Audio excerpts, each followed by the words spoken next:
Anggaplah semua pencobaan yang datang kepadamu adalah kebahagiaan, supaya menghasilkan ketekunan, dan ketekunan ini membawa kita kepada kesempurnaan.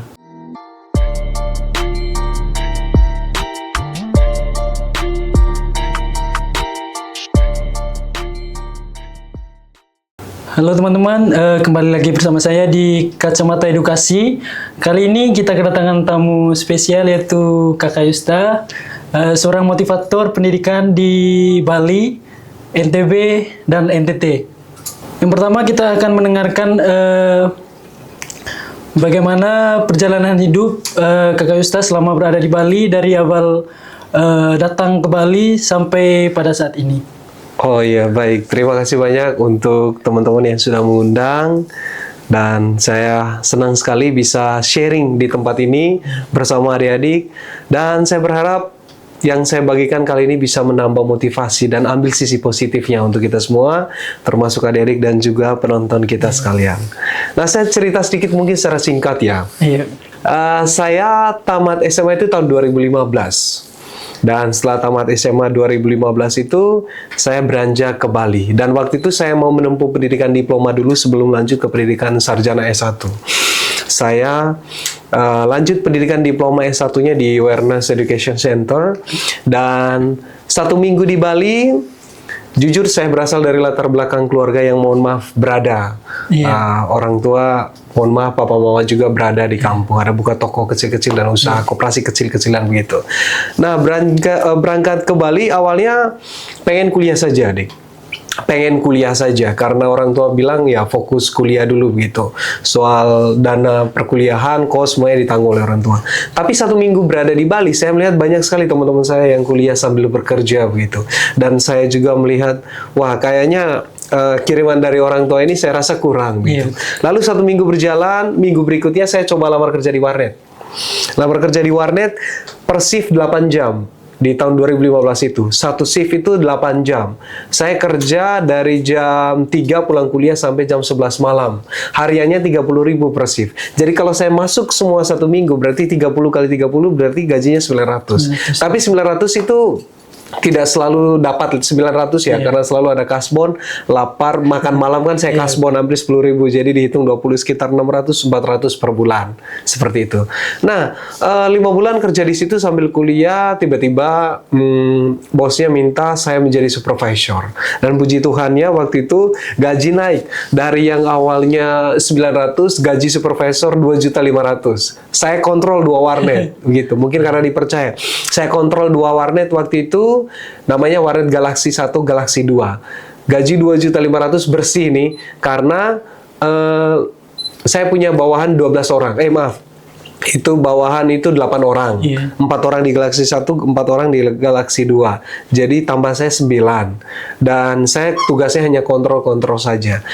Beberapa bulan kemudian, setiap kali ada pertandingan sepak bola Flowomora, saya selalu jual kopi juga.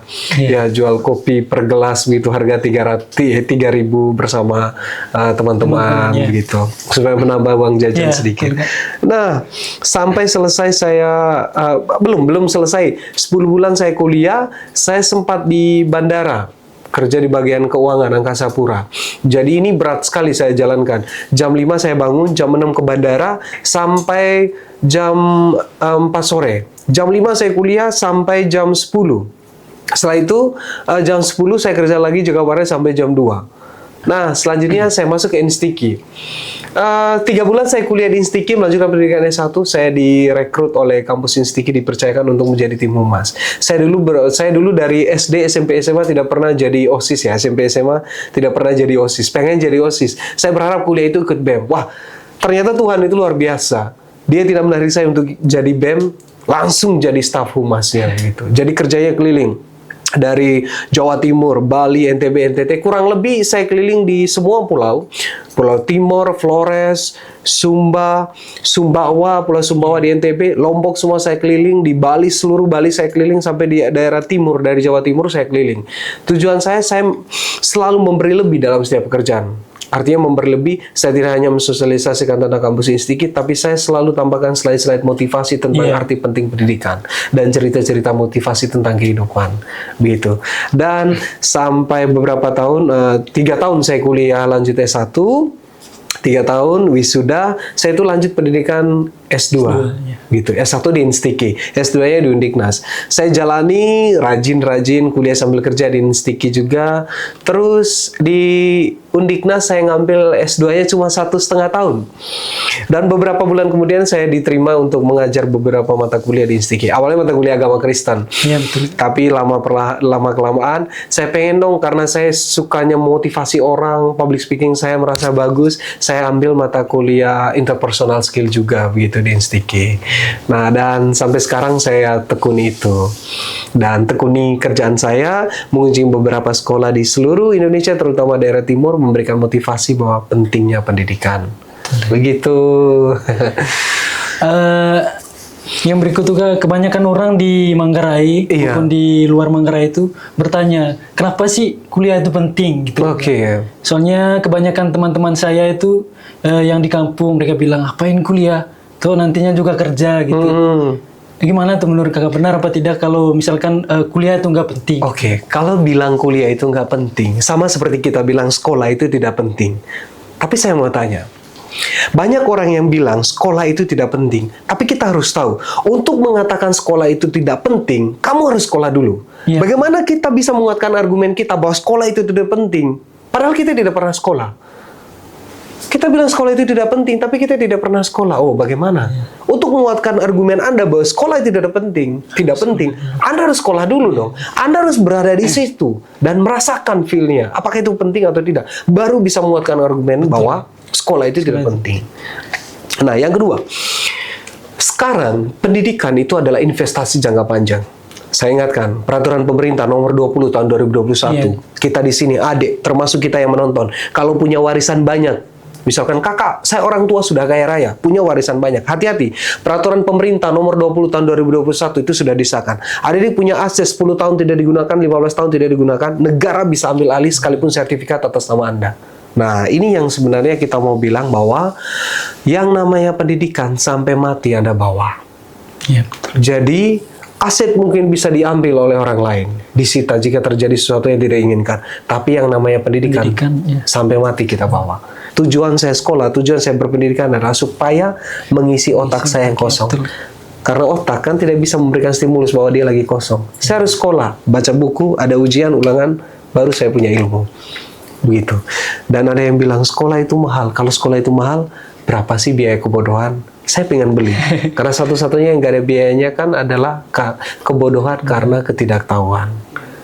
Seperti itu. Dan adik-adik tahu tidak? Untuk penonton juga.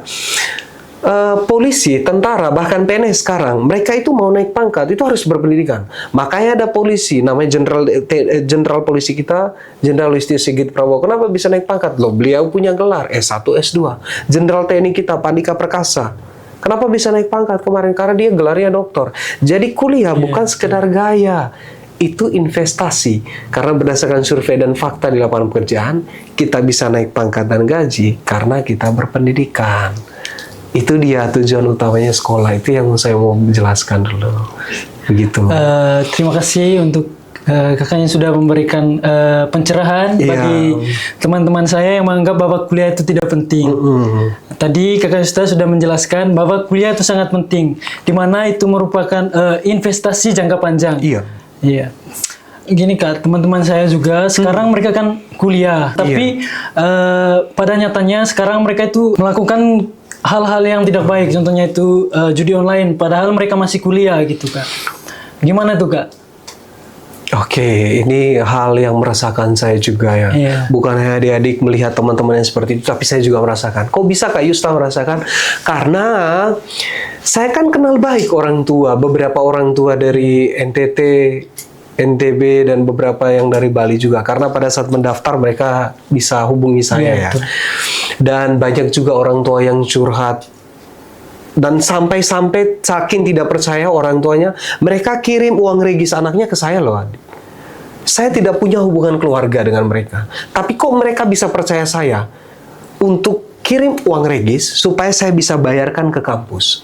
Kalau saya orang gila, saya bisa menggelapkan dana mereka. Dan jumlahnya tidak sedikit. Dan orang yang kirim ke saya bukan sedikit juga, banyak. Nah, ini yang saya mau bilang. Saking tidak percayanya dengan anak mereka, karena setiap kali ada regis mereka kirim uang, tapi anak-anaknya ini mereka tidak bayar ke kampus, pakai untuk judi online. Ini permasalahan yang sangat serius sebenarnya itu antara kita ya, anak muda sekarang. Bukannya anak muda, untuk kita semua ya. Untuk kita semua yang bahkan sudah berkeluarga, itu masih terjerat di dalam perjudian online. Bahkan banyak di Manggarai yang jual harta warisan hanya untuk judi online. Ada satu quotes yang bagus. Lebih baik saya bayar cicilan daripada saya terima warisan. Lebih baik saya bayar cicilan daripada saya terima warisan. Lebih baik saya bayar cicilan untuk membeli lahan, membeli tanah sawah, daripada saya terima warisan. Nah, kebanyakan adik yang saya lihat, pengalaman saya, adik yang terjerumus ke jerat judi online ini adalah orang-orang yang mampu orang tuanya untuk membiayai kuliah. Itu yang saya lihat. Jadi adik-adik yang kebanyakan yang saya lihat selama ini, yang kuliah sambil kerja, bayar kuliah sendiri, yakin saya, hampir 99,9% jarang ada yang terjerumus ke judi online ini. Yang terjerumus itu adalah orang-orang yang orang tuanya itu mampu untuk biaya kuliah. Nah, ini pesan untuk kita semua. Nah, untuk para orang tua, sekarang di beberapa kampus di kota-kota besar, semua itu serba teknologi. Serba canggih lah, boleh dibilang lah. Oleh karena itu, pembayaran regis juga serba canggih, serba teknologi. Artinya apa? Sekarang, di beberapa kampus, itu pembayaran regis itu sudah pakai virtual akun. Jadi ketika anak-anak sudah selesai, anak kuliah ini sudah selesai klik kartu rencana studi, mereka kan melakukan pembayaran. Jadi sistem kampus itu mengeluarkan yang namanya virtual akun. Nah, virtual akun ini itu atas nama mahasiswa sendiri. Jadi saran saya untuk para orang tua dimanapun berada, supaya uang regisnya tidak dimakan oleh anaknya untuk dipakai judi, langsung tanya virtual akun dari anak tersebut. Jadi jangan transfer ke rekening pribadi. Kalau misalkan ada orang tua yang kirim uang jajan tiap bulan kan, uang jajan, uang kos 1 juta gitu, jangan transfer ke situ. Pada saat regis, tanya mana virtual akunnya. Langsung dari kampus. Karena virtual akun ini biasanya ada nomor unik di depannya, diikuti oleh NIM. Setelah diikuti oleh NIM, langsung ada tertera muncul nama beliau dan jumlah tagihan. Langsung saja kirim. Udah otomatis terlunaskan kok. Kalau misalkan kita pakai virtual akun. Dan bertanya mungkin, yang di kampungnya, di Manggarai, Kak Yusta, apakah pembayarannya itu bisa pakai Berling? Karena di kampung kan tidak ada ini ya, Dek ya. Ada apa namanya? ATM. Nah, jarang orang kampung yang bisa pakai mobile banking. Jarang. Apakah lewat Berling bisa? Bisa. Kirim lewat Berling, pakai virtual akun. Saya yakin ketika semua orang tua sadar soal ini edukasi yang baik ya. Ketika orang tua sadar bahwa anaknya itu sering pakai uang regis, pakai uang judi untuk judi. Jadi mulai sekarang saya sarankan harus minta virtual akun. Kalau memang tidak ada jalan virtual akun dari kampus tersebut, memang tidak pakai virtual akun, percayakan satu orang keluarga seperti saya, bahkan ada orang-orang yang bukan keluarga dengan saya, mereka percayakan saya karena saya kerja di kampus, mereka percayakan saya untuk kirim uang regis, jadi saya yang membayar ke kampus. Ini solusi sih untuk para orang tua. Nah, yang kedua, ini pesan untuk generasi muda, terutama adik-adik saya yang sering terjerat judi online. Dan yang paling parah ini, ada yang sampai jual laptop, jual HP, bahkan jual kasur, spring bed. Karena saking ketagihan. Ini yang dinamakan ketagihan. Sekali mencoba, lagi mencoba, kita merasa rugi. Wah, saya sudah mengeluarkan banyak. Ini kapan saya uangnya? Lalu kita habiskan. Jual ini itu. Uang kiriman dari orang tua regis kita habiskan di situ dengan catatan bahwa harus diganti rugi nih apa yang saya sudah keluarkan. Uang yang sudah dikeluarkan harus datang kembali. Iya, harus kembali lagi. Nah, saya sarankan dan tekankan kali ini, kalau ada yang menonton ini, bagi adik-adik saya yang mahasiswa, saya tidak merasa diri benar di sini. Saya tidak merasa diri paling suci juga, tidak. Mungkin saya buat dosa dengan hal lain, tapi saya tahu perjudian itu adalah hal yang tidak baik, hal yang membuat saya miskin, dan saya akan menjauhi itu seumur hidup saya. Seumur hidup saya akan menjauhi itu, dan saya akan sadar soal itu. Oleh karena itu saya berpesan, judi atau perjudian itu sesuatu yang tidak baik. Adik di sini bicara tentang mau merubah Indonesia, deh, rubah dulu diri sendiri baru bisa berjumpa dan melayani orang lain. Bagaimana bisa adik-adik bisa mengkritik pemerintah tidak baik, pemerintah goblok dan lain-lain, tapi Anda sendiri tidak membenah diri. Kita sering kalau orang Indonesia pintar mengkritik pemerintah, tapi ingat, kembali lagi diri sendiri. Start dulu perubahan dari diri sendiri baru bisa berjumpa dengan orang lain. Saya yakin, adik-adik di sini berhenti judi online. Setelah itu lanjut kuliah. Rajin kuliah. Semua uang yang dikirim oleh orang tua dipakai untuk sesuatu yang memang benar-benar dibutuhkan. Adik-adik percayalah, orang tua tidak akan pernah meminta uang gaji Anda, tapi yang mereka minta adalah Anda selesai. Karena kehidupan itu dimulai setelah kita selesai kuliah, Dek. Iya, betul. Anda harus lamar kerja. Anda harus mengatur kehidupan Anda sendiri. Orang tua hanya dapat nama. Karena bangga, dia bisa melihat anaknya wisuda berdiri di sampingnya di hotel, melihat Anda pakai toga lalu dipindahkan. Itu kebanggaan tersendiri buat orang tua. Jadi minta tolong adik-adik untuk kita semua yang masih terjerat di judi online, saya mohon stop. Saya tambahkan sedikit 2 menit. Singapura itu kenapa bisa menjadi negara maju? Saya dapat kesempatan belajar kemarin 1 minggu di Singapura. Kenapa Singapura menjadi negara maju? Tahun 1965, mereka ditendang oleh Malaysia untuk buat negara sendiri.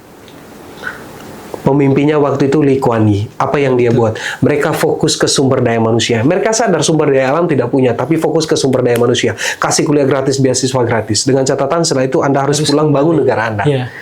Apa yang terjadi? Singapura menjadi pusat keuangan internasional. Dan salah satu pelabuhan yang paling sibuk di dunia adalah Singapura. Nah, kemarin Singapura itu meraih sebagai Global Competitiveness internasional. Ini, mereka tidak fokus ke sumber daya alam, memang tidak punya, tapi fokus ke sumber daya manusia. Nah, inilah yang mau saya bilang, jangan hanya kritik-kritik. Ayo kita belajar, adik-adik. Anda dan saya, kita sama-sama belajar agar Indonesia ini bisa menjadi negara yang paling berpengaruh juga di Asia. Itu. Untuk teman-teman yang menonton, tadi kita sudah mendengarkan pencerahan dari Kakak Yusta, di mana tadi beliau bilang bahwa yang pertama itu untuk teman-teman yang judi online, kebanyakan teman-teman yang judi online itu sepengetahuannya Kakak Yusta itu orang tuanya itu latar belakangnya itu mampu. Iya. Sedangkan yang kuliah sambil kerja itu dia tidak pernah menyentuh yang namanya judi online, dikarenakan mungkin karena dia tahu bagaimana rasanya itu pahit dalam dunia bekerja begitu. Betul sekali. Betul. Jadi untuk yang berkaitan, kita kan baru-baru ini mendengar isu bahwa untuk teman-teman yang dari NTT, baik yang datang untuk merantau untuk bekerja maupun yang kuliah itu sulit untuk mencari kos. Dan bahkan saya mendengar ada beberapa statement dari orang Bali itu bahwa mereka tidak menerima orang NTT lagi di kos-kosan. Nah, bagaimana tuh, Kak? Oke, ini sebenarnya keresahan yang saya rasakan juga. Karena setiap tahun saya selalu motivasi adik untuk menempuh pendidikan tinggi. Ada yang kontak saya, kuliah di kampus yang saya sosialisasikan. Ada juga di kampus lain. Minta tolong saya untuk carikan kos. Dan banyak yang mengeluh, terutama saudara-saudari saya yang dari Sumba, mereka mengeluh sulitnya untuk mencari kos. Oke, ini kita kembali dulu ya, berbenah diri. Sebenarnya apa yang menyebabkan ini terjadi? Apa yang menyebabkan stereotip itu merusak citra orang NTT? Jujur, yang menyebabkan ini adalah oknum-oknum yang lebih awal datang ke Bali lalu selalu membuat masalah. Apa kebiasaan yang terjadi di kampung mereka bawa ke kota besar? Yang pertama, sering bermabuk-mabukan. Beda lo minum ya, kalau hanya sekedar minum oke. Tapi bermabuk-mabukan. Setelah bermabuk-mabukan, larut malam. Mabuknya bukan hanya mabuk, tapi buka musik juga. Dan lebih parahnya, setelah bermabuk-mabukan, mereka kadang berantem sesama teman minum. Iya, betul, Kak. Betul. Ingat, penderitaan yang kita rasa di dunia adalah sebenarnya kita sendiri yang menyebabkan penderitaan itu terjadi di dalam diri kita. Banyak orang rela menderita sakit-sakitan hanya karena keinginannya untuk selalu bermabuk-mabukan. Banyak orang rela miskin hanya karena keinginannya untuk selalu bermain judi. Dan yang kedua, kita itu seringkali orang NTT membawa kebiasaan kalau bertamu ke kos teman itu sampai larut malam. Sampai larut malam, betul.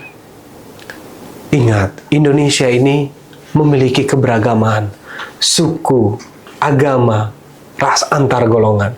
Jadi kita tidak bisa menyamakan persepsi kita bahwa tetangga kos kita yang dari Jawa, tetangga kos kita yang dari Bali itu sama seperti kita, bahwa mereka itu tidak merasa terganggu dengan kita bertamu ke kos teman kita sampai larut malam. Ingat, mereka itu punya waktu untuk istirahat karena besoknya mau kerja. Jadi adik-adik sekalian, kalau bertamu ke kos teman, stop, cukup sampai jam 8 sampai jam 9 malam. Udah stop. Nah, berikutnya orang NTT itu sering sekali membuat pesta ya. Iya, betul. Nah, sering sekali berkumpul dan membuat pesta. Dan ketika membuat pesta, di situ juga pasti ada arak, pasti ada sopi, sesuatu yang membuat mereka mabuk. Dan juga musiknya dan waktunya tidak cukup. Kalau bisa sampai jam 10 malam tidak cukup bagi kita orang NTT. Kalau bisa sampai pagi, sampai pagi. Nah, kebiasaan inilah yang mungkin kita bukan mungkin ya. Kebiasaan inilah yang kita tidak boleh bawa dari kampung. Kalau di kampung sana, di NTT, kita boleh sampai pagi karena itu lingkungan kita dan tidak merasa terganggu karena orang-orang sana punya budaya yang seperti itu dan mereka siap menerima. Karena ketika misalkan saya membuat acara sampai pagi, tetangga saya misalkan ada Gian, dia terima karena besok ketika dia acara pasti dibuat seperti itu juga. Dia tidak merasa terganggu. Nah, ini yang tidak boleh kita bawa ke tanah rantau karena mereka punya budaya dan kebiasaan sendiri di sini. Gitu. Sesuatu yang kita dapat di sana, sesuatu yang mungkin kita merasa bahwa oh ini tidak mengganggu orang lain, mungkin saja mengganggu bagi mereka kan, bukan mungkin memang mengganggu bagi mereka.